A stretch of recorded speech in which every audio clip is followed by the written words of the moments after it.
Welcome to the Preventive Medicine Podcast. Help us change the paradigm of medicine from keep people alive to help people thrive, one episode at a time. And now, here's the show.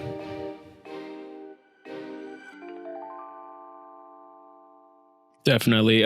Speaking of evidence-based, one of the other things that for some reason physical therapists and a bunch of other doctors and just people in sports in general seem to say is that you can prevent injuries. And I think Jason and I, it looks like by that smile, you will probably be in agreement that you can't necessarily prevent injuries per se. You can't say like, I'm going to get a hamstring tear like 2 weeks from now, so I got to prevent that right now.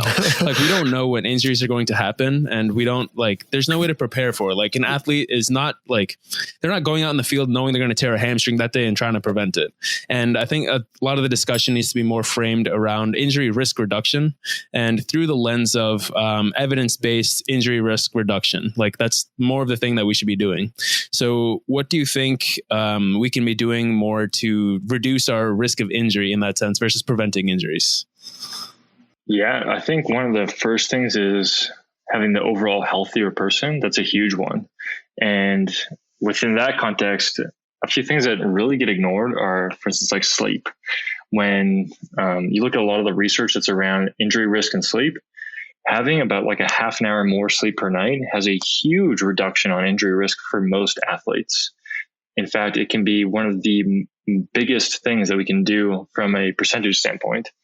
And then as we start to layer on more stuff, it gets honestly a lot murkier when we get into how much other stuff has benefit. And a big detail is like the quality of statistics that have been done in a lot of the areas currently in the injury risk area, particularly like if this was like 3 or 4 years ago, you'd hear about acute chronic workload ratio being pushed really hard and that it's highly beneficial to, quote unquote, manage loads appropriately. But we're seeing that that's not so clear, and it's way murkier than we thought it was because the statistics that were utilized in those studies weren't necessarily the best ones possible. So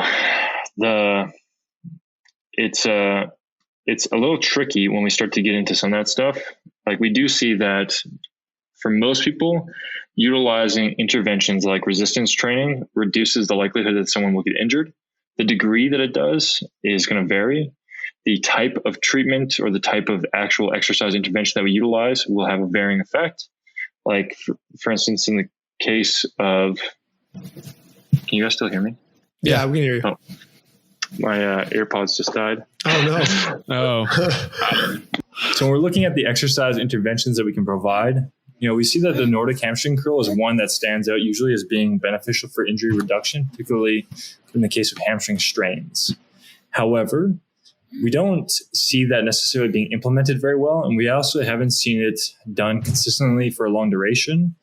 And when we're looking at the Nordic hamstring curl and comparing with other exercises, we don't know what is inherently beneficial about it compared to, for instance, a RDL or a Nordic hamstring, a razor curl, and these other types of hamstring exercises that we could provide. And that's one of the key things that the injury reduction standpoint of research is relatively quite young too, especially from monitoring if we're actually having a good effect. There's been a lot of time where different exercises and different treatments were being utilized to reduce injury risk. They weren't actually measuring if it was having a meaningful effect. And over time, we've seen now that a lot of it wasn't having a meaningful effect. So as we've transitioned to more of these better studies, we've also seen that it's questioning how much some of the previous stuff was done. And it's now starting us to get into more detail about what we're providing and how it's having a benefit. Yeah. So what it sounds like is that we really don't necessarily know exactly what's the best for injury risk reduction. There's a lot of research currently going on in that field and maybe like trying to revise some of the past research as it wasn't the best. And it seems that one of the most common sayings, I guess, is that problems lead to other problems.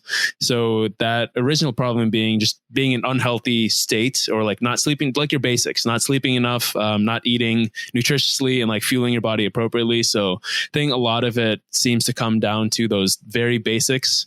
And based on that, I'm sleeping very much. So it looks like I'm about to get injured too. Dude, don't know SIBO. You don't know SIBO yourself.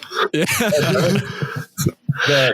The thing gets even more complicated once we start to enter team sports and you start to layer on other parts of, when we're looking at when injuries occur, they're not just the single person by themselves. They're going to avoid someone on the opposite team or someone collides with them. And it starts to layer on, how much does my Nordic hamstring curl have a meaningful effect when they're going to be then resisting and deviating around another player or being collided in by another player. And, as you start to layer on those pieces, it starts to question which things we're doing, and also getting into the piece of, most athletes have a limited training reserve and you can only do so much with them. And so then really deciding what is going to be the most efficacious choice starts to get more and more complex. Yeah, so it almost sounds like from what you're saying is not only is the research limited, but the topic itself is hard to gain evidence on because of the, I guess, variable nature of different sports, right? Because with studies, usually it's going to be something relatively specific, right? Like hamstring injuries in soccer players is kind of the big one that I've seen for the Nordic hamstring curls, right? But then I've seen some people, I mean, it doesn't sound terrible at face value, where you maybe take the general principles from a study that showed that, hey, eccentrics with hamstring curls led to less injuries in the muscle. So maybe if we applied that to X muscle here, it could have some benefit, not necessarily evidence-based, but maybe evidence-based adjacent. that would be, utilizing the current best evidence that we have and applying it appropriately. And that would, I think, still be evidence-based. It's just, limited in how strongly you can stand by that statement. If you take the Nordic hamstring curl information and you apply it to the triceps, well, sure, it's similar, but it's not the same thing. And sure, we can stand by that. It will likely have some sort of benefit. The degree of that benefit will vary. Preventive medicine is an incredibly important topic. I want to thank you for taking the time to watch this video. For the full episode, find us on your favorite podcast streaming platform. If you enjoyed this video, don't hesitate to hit that subscribe button, like this video, and share it to keep that message spreading. Thank you once again for watching this video, and we'll see you in the next one.